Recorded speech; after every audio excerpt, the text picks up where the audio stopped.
Sector dial field watches kind of all look the same. There are a number of brands that make them. However, because of the design, the inherent design of a sector dial field watch, they all kind of look very similar. The watch that we're looking at today is from a brand who tried to make a very modern version of a sector dial field watch. I have one hands-on to show you guys. It's from a brand called Perea. So let's flip the camera and take a look at a modern take on the classic sector dial. I see a lot of watches here on my channel, and it's always a mystery when I open up a box and I see a watch for the first time, whether or not it's going to meet my expectations. And I have to say, this watch exceeded my expectations. When I opened up the box and I saw the dial, it looks very complicated, but at the same time, very well designed. It's clean. You have a sector dial here, but it's very modern. When you get up close, there's lots of little details that you don't see when you're looking at it from far away. This has raised indices. Actually, everything on the dial is raised. And then there is lume on the top of that raised portion. You have different textures for different parts of the dial. So there is a concentric circle pattern that's basically the hour track. And then the inside of that sector area, that circle on the inside of the dial, you have a texture. So this really impressed me the moment I took it out of the box. And then the other thing that impressed me is when I turned the watch on its side, I noticed that they actually put some really nice details on the sides of the watches as well. So this has an area that is carved out. It's media blasted in the center of the case. So basically on the sides of the case, you have media blasting, but then you have this line of polish that goes around that, and it's not sharp. It's really nicely finished. You have a beautiful polished case back as well, and you have a very custom rotor. This is probably one of the most custom rotors that I've seen a brand put on a Miyota 9000 series, a 9039. So it's a dateless version of the 9000 series from Miyota. But it's large, it's thicker than the normal rotor, and you can actually see that. It looks fantastic, and it is completely skeletonized. You have a screwed-in case back. You don't get a screwed-in crown. You do only get 50 meters of water resistance. So if this had 100 meters of water resistance, this would be pretty interesting. Although 50 meters is fine, I would like to see 100 meters of water resistance. Of course, you're getting a sapphire crystal on the front. This one has the purple dial.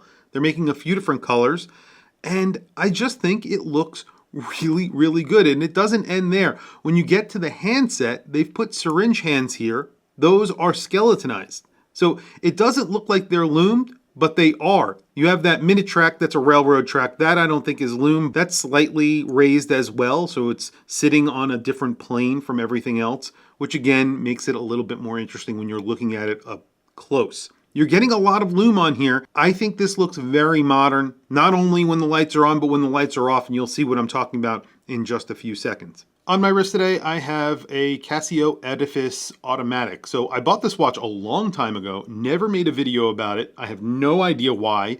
I put it aside. I never really wore it. I think I posted maybe once or twice on Instagram, and then I never did anything with it. And now I've picked it up, I started wearing it, and I'm going to be making a video about it very soon. And there is the Para Sector on my 7.5-inch wrist. This is a 38.8 millimeter watch. It wears like a 39 millimeter because that's kind of its dimensions.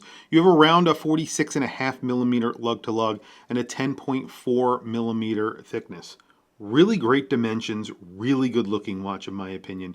This comes on I guess this is a suede strap. I don't think it's Alcantara. I think it's just a suede strap that is gray, and then you have a pretty basic buckle on here. But considering the price, the lume, the look of this watch, I think that's pretty forgivable, and we'll talk about price in just a second because the price on here is really good for the amount of details that you are getting in the case, in the dial, and of course that custom rotor, which is something that is hard to do. So I was wrong. Look at this. Everything is loomed, well, except for that minute track, so I was right about that, but the entire second hand is loomed. The skeletonized hands, those are all loomed. That entire crosshair on the dial is loomed. The circle, you could see that separates the two portions of the dial, that is loomed. All of the indices are loomed, and the name of the brand is loomed as well. So you're getting lots of lume on this dial, very legible in the dark, looks extremely modern, but at the same time, it's just a classic take. I really like the overall design, and I really like the price on this watch, $399. It does not look like a $399 watch. I think this looks a lot more expensive than it actually is, and that's because of all those little details in the case and on the dial. This looks really, really good in my opinion. Tell me what you guys think down in the comment section below. I didn't mention this before. I have a 7.5 inch wrist. I can never remember if I mentioned that during the wrist shot, but if you were wondering, I do have a 7.5 inch wrist, and this is a 39mm watch. And I think it looks really good on my wrist, as most 39mm watches do. Tell me what you guys think down in the comment section below. I want to hear from you guys. What do you think of this watch? Am I right? Does it look a lot more expensive than it actually is? Tell me down in the comment section below. I will add a link to this watch down in the description. If you are interested, definitely check out their website. Like I said, they make this in a few different colors. There's only 2 complaints that I have about the watch. Definitely not the lume. It's just the buckle, which I think could be slightly more bespoke compared to the rest of the watch. I think they could put something that's a little bit more interesting. And then, of course, 50 meters of water resistance.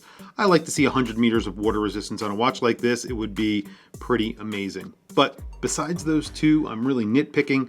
No real complaints here. Tell me what you guys think down in the comments below. Please don't forget to like, subscribe, hit that bell icon. It is super helpful for the channel, and I very much appreciate it. Anyway, guys, thank you for logging on. I'll catch you guys in the next video.